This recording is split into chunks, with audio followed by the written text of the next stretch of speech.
Divine Truth documentary. Jesus, Mary, and others provide information to people or organizations that produce documentaries. In this video, Thomas Leader interviews Fabio Tolli at Jesus and Mary's home. Filmed on the 12th of August 2013 in Wilkesdale, Queensland, Australia. Yeah. Can you tell me why you chose the Divine Truth path? There's a short version and a long version. Which one would you like? The simplified version? Yeah, I'll try to simplify it as best I can. I spent most of my life looking for some sort of truth. I'm a songwriter, I've written heaps of songs in my life. Married, divorced, I've been in the whole celebrity game, and there was always something missing, as in truth. But I didn't really look at divine truth as, I didn't really want to search for this answer. But I think I was, at a time in my life where I wanted to know something. I was always asking, what else is going on? Or what else is there? Everyone's telling me all these things about God, and I don't feel that's right about God, and what else is there? And I met it once with my wife. We heard it from a friend, and she's like, there's this DVD, this guy thinks he's Jesus. I'm like, cool, let's have a look at let's have a listen. So I sat down and watched, a couple of hours of it, and it intrigued me. I was like, well, I'm going to give this a go. What if it is him? What if it's really Jesus? I've done all this other stuff, and, it sort of led me down a path of semi-happiness, but, I'm feeling something's missing. And then I went, all right, let's watch. And the more I watched, and I just got, so many beautiful little things. But,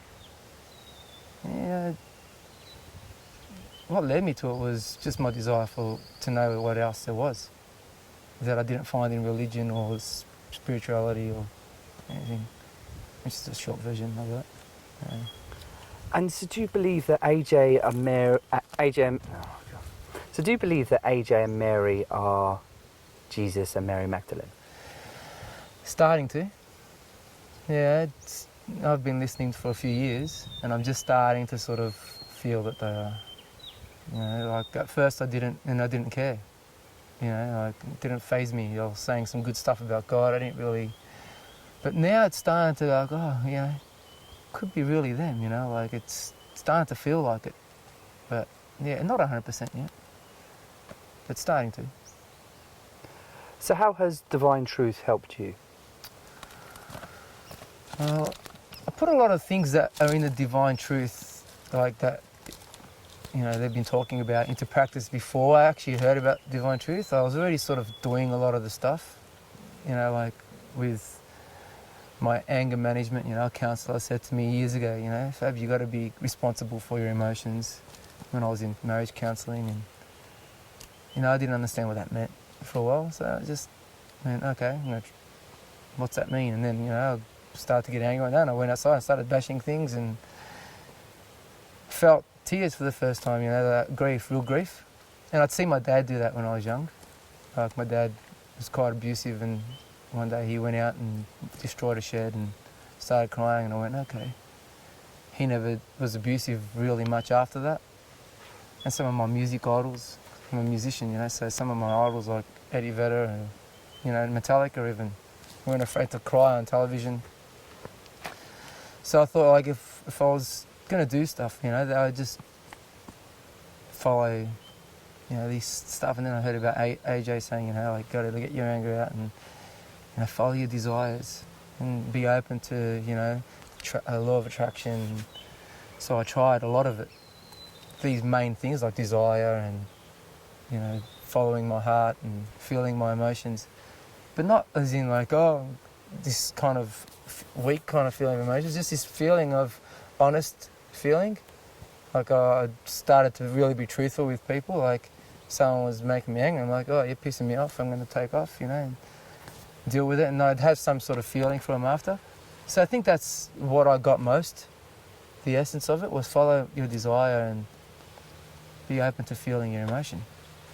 So, and I was never really able to get into a cliquey group with a lot of people on the Divine Love path. I never really related to a lot of people. So, did that answer the question? Perfect. No, because you actually covered quite a lot. So what would you say to the people that would say that you're in a cult? So they haven't even checked it out or even bothered to see who AJ and Mary are, really. And they don't really know who I am. Like, my parents first said that. Then they started to see that, oh, he's just still the same person, just growing differently. Like, and I'm not growing the way they want me to do. That's why it was challenging for them at first. Because I've got a European background, Italian and Greek mum. So it was, all about family and, anger and screaming was a normal thing in the house. Plates getting thrown was a standard, weekend anger outlet. And I didn't accept that anymore. So, yeah, people say it's a cult. They don't really know what's really going on. Because I'm definitely not in a cult. So the people closest to you, how do they feel about how much you've grown? They love it. People that really are close to me, they're my family, friends, even my ex-wife now, and all these people that I have, don't see that I've diminished. They see that I'm growing more loving. Then I'm nicer to them. I treat them better, and I treat myself better, and so they've got nothing really bad to say about what's going on. So what do you think about the reports that divine truth breaks up marriages? Yeah, it's a crock of rubbish. Yeah, I don't feel any of that's true. It's teaching you how to stay loving, and it doesn't break up anything. People break up marriages, not divine truth. They made the choice. That's a good little soundbite, that, actually. And you okay, Si? Yeah, I'm good. I guess. What do you hope? What are your dreams and aspirations for your future? There's the dream that I could love like God loves, and I could like music and play and create songs that are just gonna touch people. That's my dream. I want to be able to walk up to you or walk up to someone else and you can feel that I love you. And that you're not going to feel harmed by me in some way. And that, people be working in the field and I've got my guitar in the background and everyone's feeling, that there's some nice music going on in the background, or release a song and it inspires people to want to be in their desires. Because I followed a lot about desires. Like I was married to a celebrity, and I divorced that marriage and followed a desire to go into that, and then followed a desire to go into music. And there was a lot of twists and turns in my life. So that's why I say, I just want to touch people, inspire them. So why do you think there's such bad press about the divine truth? Fear. People don't want to know, even explore. The inquisitive nature is gone. Like, I got 2 kids and they explore lots, and they always have explored. And it's like we lose that essence. We lose this exploration and desire to know stuff, just to explore an answer or see if it's true or not. There's so much fear, you're going to get it wrong and Dad's going to whack me if I get it wrong. Something's going to happen. Society's going to tell me that I'm crazy, or I got that. Last year I got the media telling me I was crazy on television, so... What was that? Explain that to me about. Well, AJ had the attack from David Milliken's thingy, and my ex-partner was on Neighbours, and she was suffering a little bit of a mental health situation at the time, and I think the network tried to pin it all onto AJ, and not that she was just suffering with depression. And they basically blamed all of my breakup and everything about her on AJ and me, so that's what happened. And how did that kind of make you feel? Yeah, quite sad actually. Yeah, I cried for a bit. I got all the emails telling me stuff and people wanting to interview me after it, and I just didn't do much interviewing after that. And then a few months later, I accepted David Milliken's interview. And he didn't air it because I didn't have anything bad to say, really. Yeah. And I guess relationships, and is her mental health in a better place now? Yeah. She's great now. She's getting, there's dynamics, like every relationship has dynamic. Like we were young when we met and we partied lots and, we had a child together. And we're both really good parents to her, to my daughter. She'll be 10 this month. So, and that's been amazing. Like I went through a patch just as she did where we blamed each other for a lot of, I'd get angry at her for, treating me away, and she'd get angry at me for treating her away. And it's just now that, like, even recently, like, we're talking to each other, and I consider her as family, even though she's my ex-wife. She's part of my immediate family, and she feels that, so she's quite happy, It's a beautiful thing, especially for my daughter. We go away on holidays together, like my new wife and her and Milana and my new child, and Milana, my daughter, she thinks that, her dreams have come true because mum and dad are together. Not really, but...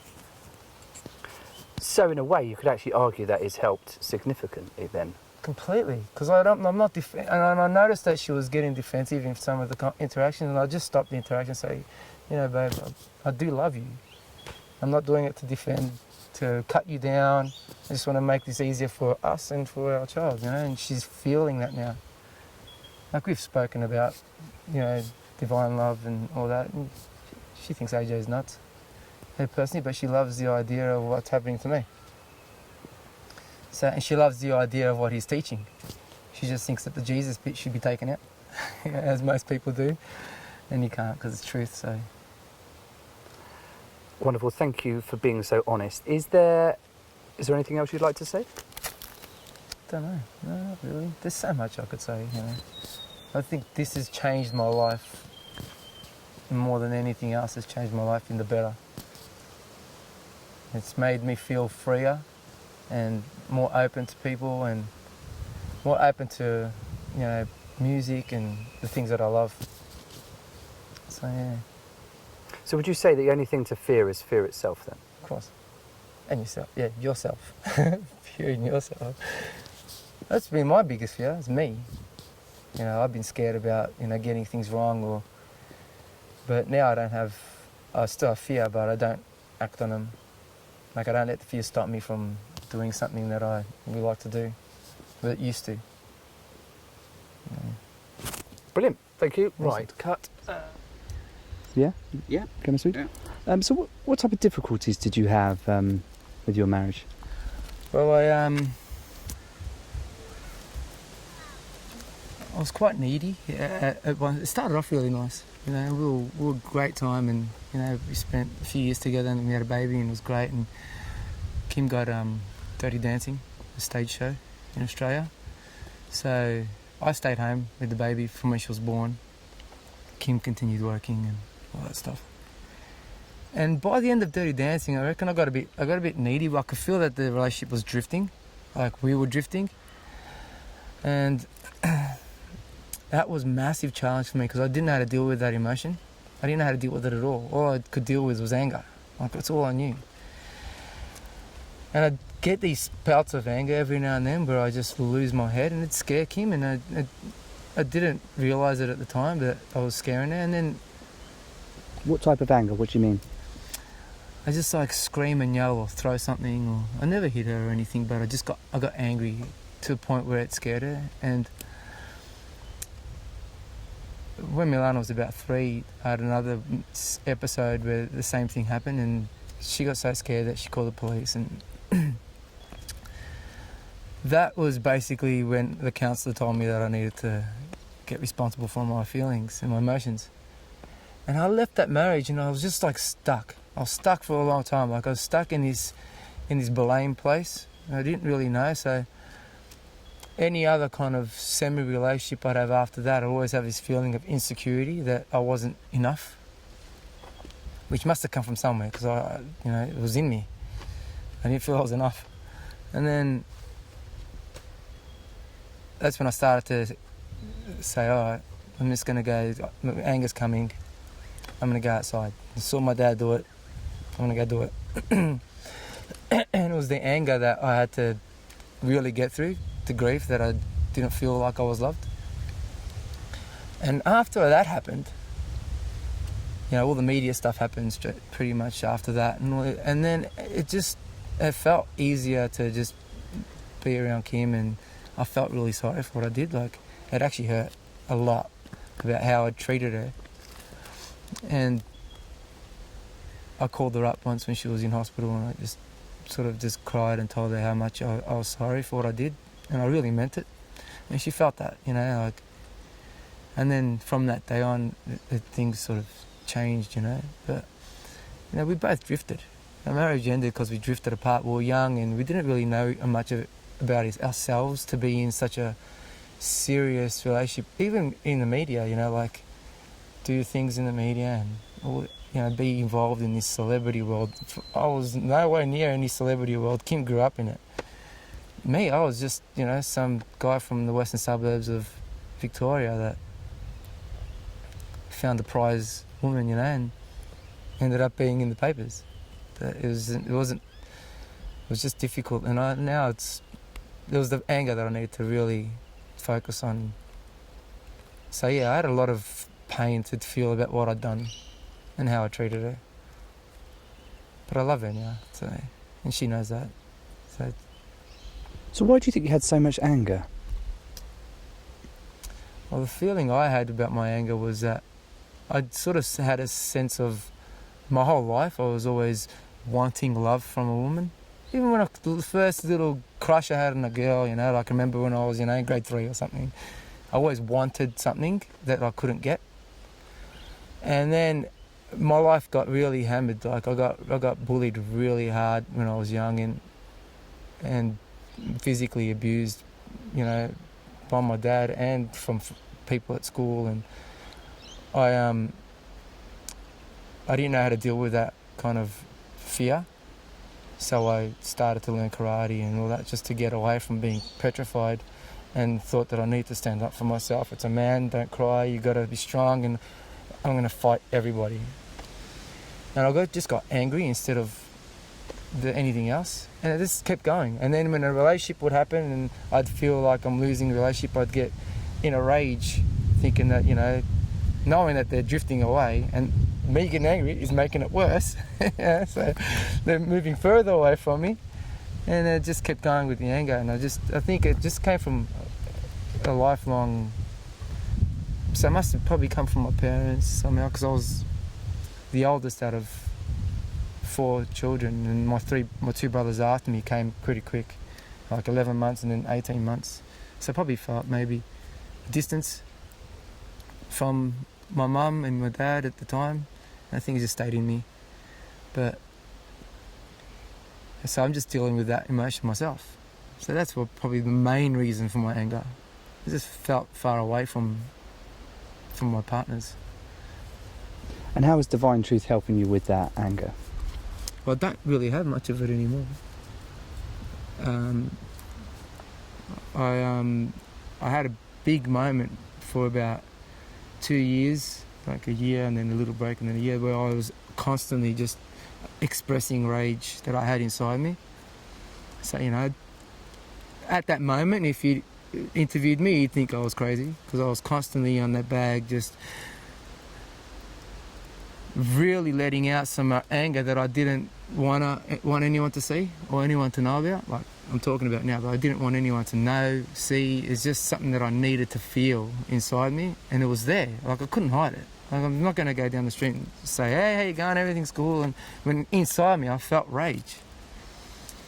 And when AJ first met me, I was quite angry. Not as angry as I was before, but because I'd started dealing some of the stuff with my ex and talking to her, but I had some anger.